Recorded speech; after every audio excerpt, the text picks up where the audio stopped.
বিজ্ঞান আৰু প্ৰযুক্তিবিদ্যাৰ যুগত এতিয়া আপুনি মই ব্যৱহাৰ কৰা মোবাইলটো এক অপৰিহাৰ্য অংগ আৰু এই অপৰিহাৰ্য অংগটো ব্যৱহাৰ কৰোঁতে যিসমূহ মোবাইল এপ ব্যৱহাৰ কৰা হয় সেই মোবাইল এপসমূহ কোনে তৈয়াৰ কৰে নিশ্চয়কৈ আপোনাৰ মোৰ চিন্তাৰ হয়তো আওতাৰ বাহিৰত।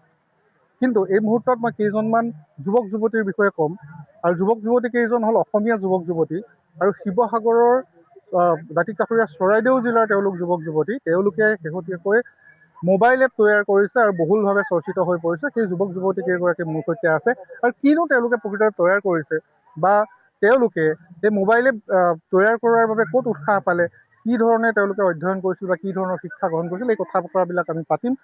যুৱক যুৱতী কেইগৰাকী মোৰ সৈতে আছে। পোনপ্ৰথমে মই পৰিচয় কৰাই দিব বিচাৰিছোঁ যে শিৱসাগৰ জিলাৰ দাঁতিকাষৰীয়া চৰাইদেউ জিলাৰ এইসকল যুৱক যুৱতী আৰু প্ৰতিজনে এজন এজন শিক্ষিত উচ্চ শিক্ষিত যুৱক যুৱতীয়ে তেওঁলোকে মোবাইল এপ তৈয়াৰ কৰাত বিগত 10 বছৰ ধৰি নিজকে নিয়োজিত কৰি আহিছে। আৰু মই পোনপ্ৰথমে এজনৰ কাষলৈ আহিম, তোমাৰ ওচৰলৈ আহিছোঁ। পৰিচয়টো সকলোৱে জানিব বিচাৰিব আৰু সকলোৰে পৰিচয়টো তুমি দিলেই ভাল হয়। ঠিক আছে, নমস্কাৰ। মোৰ নাম ইমৰান, বাট ষ্টেজ নেম হিচাপত যদি চাবলৈ যাওঁ মোক ওৱান স্কাই ৰক বুলি চবেই চিনি পায়। আৰু not only as a software developer, as a musician আৰু গেম ডেভেলপাৰ গোটেই কামখিনিয়ে কৰা হয়। তেওঁ হৈছে ডক্টৰ আশামণি নেওগ। হয়, আপোনাৰ ওচৰলৈ আহিছোঁ। মই আশামণি নেওগ। হয়, মই সোণাৰী অঞ্চলৰ নিবাসী আৰু মই যোৱা এবছৰতকৈ অধিক সময়ৰ পৰা এই ষ্টাৰ্টআপটোৰ লগত মই কাম কৰি আহিছোঁ। হয়, ইতিমধ্যে আপুনি ডক্টৰ ডিগ্ৰী সম্পূৰ্ণ কৰিলে। হয়, মই 2024 চনত মোৰ ডক্টৰেট ডিগ্ৰী লাভ কৰিলোঁ। মই মেইনলি ফিজিক্সৰ হয় আৰু ইমৰান যেতিয়া মোৰ ওচৰলৈ আহিছিল তেতিয়া আমি AI এপ এটাৰ ওপৰত কাম কৰি আছিলোঁ আৰু তাৰ পাছত এতিয়া ৰিচেণ্টলি আমি এটা কাৰ ৰেচিং গেম ডেভেলপ কৰিছোঁ। ধন্যবাদ। মই প্ৰথমতে পৰিচয় গোটেইখিনি লৈ আপোনাৰ পৰিচয়টো জানিম।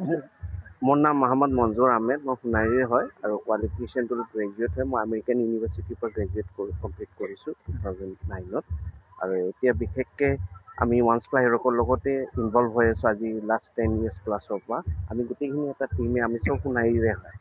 হয়, ধন্যবাদ জনাইছোঁ। প্ৰতিজনেই এজন এজন শিক্ষিত উচ্চ শিক্ষিত যুৱক যুৱতী আৰু এওঁলোকৰ এই যাত্ৰাটো কেনেদৰে আৰম্ভ হ'ল বা অসমীয়া যুৱকে এতিয়া সৰ্বস্তৰত অৰ্থাৎ ৰাষ্ট্ৰীয় আৰু আন্তঃৰাষ্ট্ৰীয় পৰ্যায়ত তেওঁলোকে স্বীকৃতি পাবলৈ সক্ষম হৈছে। নিজাববীয়াকৈ তেওঁলোকৰ প্ৰচেষ্টা আছিল। মই আপোনাৰ পৰা এই যাত্ৰাটোৰ বিষয়ে জানিব বিচাৰিম। কেনেদৰে আপোনালোকে নিজক কেনেকৈ একগোট হ'ল, আপোনালোকে এই চিন্তাটো কেনেকৈ মনলৈ আহিল আৰু কেতিয়াৰ পৰা আৰম্ভ কৰিলে, কি কৰিলে আৰু য'ত আজি আপোনালোকৰ এই এপসমূহ ট্ৰেণ্ডিঙত আছে কেনেদৰে আহিল? নিশ্চয়। একচুৱেলি এই ভিজনটো এদিনৰ নহয়, আমি more than 10+ yearsৰ পৰা ষ্টাৰ্ট হৈছিলে গেম খেলাৰ পৰা। আৰু গেম যেতিয়া আমি খেলিছিলোঁ তেতিয়া আমাৰ মানে স্পেচিয়েলি মানে এটা ইমাজিনেশ্যন হৈছিলে যে আমি নিজেও গেম বনাব পাৰোঁ। কিন্তু এইটো কোনো গাইডেঞ্চ নাছিলে যে আমি গেম কেনেকৈ ডেভেলপ কৰিব লাগে, কেনেকুৱা বস্তুবোৰ হয়। আমাৰ ইয়াত তেনেকুৱা পাইপলাইন নাই। ইয়াৰ লগতে মই আপোনালোকক নতুন কথা এটাও ক'ব বিচাৰিছোঁ। এতিয়া আমাৰ অসমতে ABDC XR বুলি এটা এছ'চিয়েশ্যন ফৰ্ম হৈ আছে, যোনটো মানে ইণ্ডিয়াৰ বেলেগ বেলেগ ছেক্টৰত, মানে যেনেকৈ ধৰক আপোনাৰ কৰ্ণাটক হ'ল, বেংগলোৰত হ'ল, চবতে ইহঁতৰ পলিচি পাছ আছে গভৰ্ণমেণ্টৰ লগত। আৰু আমাৰ ইয়াতো Assam ABDC XR development association. আৰু ABDC XR মানে হৈছে এনিমেশ্যন, VFX, গেমিং, কমিক্স আৰু এক্সটেণ্ডেড ৰিয়েলিটি। আৰু ইয়াতে গোটেইখিনি যিমান ষ্টাৰ্টআপ আছে, যিয়ে চবেই ট্ৰাই কৰি আছে, ইণ্ডিভিজুৱেল আছে, চবকে এইটোৰ পৰা এটা পলিচি যেতিয়া পাছ হৈ আছে আমাৰ ছেক্ৰেটেৰিয়েটত, মানে বহুতখিনি আমাৰ মিটিংছো হৈছে আৰু ইয়াৰ পৰা এইটো যেতিয়া পলিচি